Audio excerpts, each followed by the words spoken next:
Hello everyone, my name is Jenna Schneider. I'm a first-year occupational therapy student here at Saginaw Valley State University. Today I'm going to be talking about my occupational-based kit.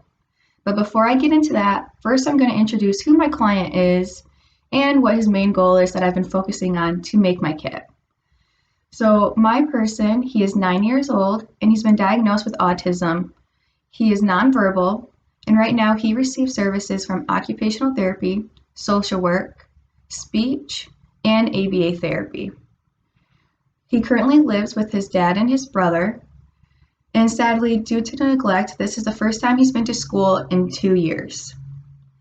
Now that we know who my client is, I'm going to share with you what our main goal was when I was working with him.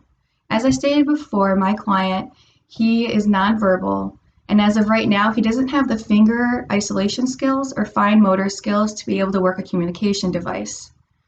So my main goal for the occupational-based kit is to work on those skills in order for him to use a communication device in the future. Okay, so now I'm going to describe what my occupational-based kit is. Since my client is 9 years old and he is nonverbal, I have decided to make my kit into a game that he would find engaging and fun while still working on those fine motor controls and finger isolation.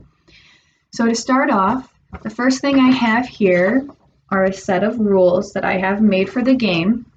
And these rules include step 1, taking the game out of the box, step 2, placing the board on a table or a flat surface, step 3, having each person pick what stamp they want.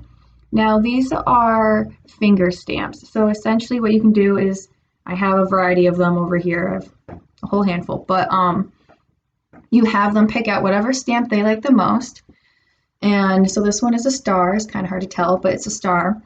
And what I'll have them do is then they can stamp it into some ink. And this is essentially their character on the board game. So instead of actually picking a character to move, they're going to be stamping their character every time they move. So then you're going to have each player roll the dice. And from there, whoever has the highest number will be the one to start the game. After that, we're going to put a finger stamp into the ink, and we're going to have them roll the dice. Now, since my child is nonverbal, one of the main skills that we're working on is using communication. So right here, it's kind of hard to tell. I'm going to put it up close. It says more. So essentially, every time I give the child the dice before I do so, the more I'm going to put in front of him, and if he wants to keep playing or wants to keep going or play more, he's going to give me the more, and I'm going to give him the dice for him to roll. That, or I'll put the dice on the table so once again he can work on those fine motor skills and work on those while he's still playing.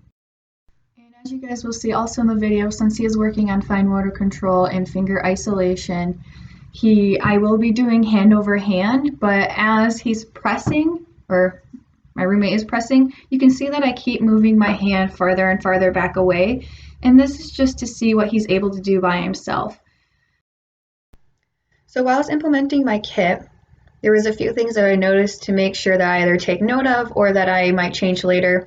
So when I was doing this, I was originally kind of thinking that he might be able to put it on like multiple fingers, and from there we can work on finger isolation by doing 1, 2, or 3.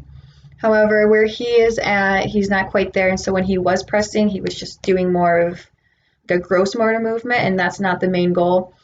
So essentially what I did, a modification I made, was just putting it on one finger. And at this point, many of you are probably thinking, okay, now this is fun, the child gets to play a game, but how does this relate to his main goal of being able to work a communication device in the future?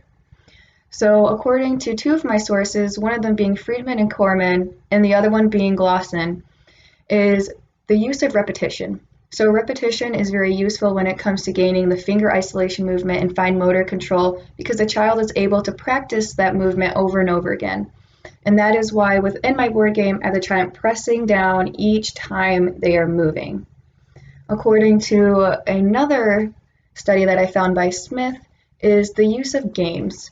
So games can be used to help children not only interact and socialize with peers, but it can also help them gain fine motor abilities through the use of play.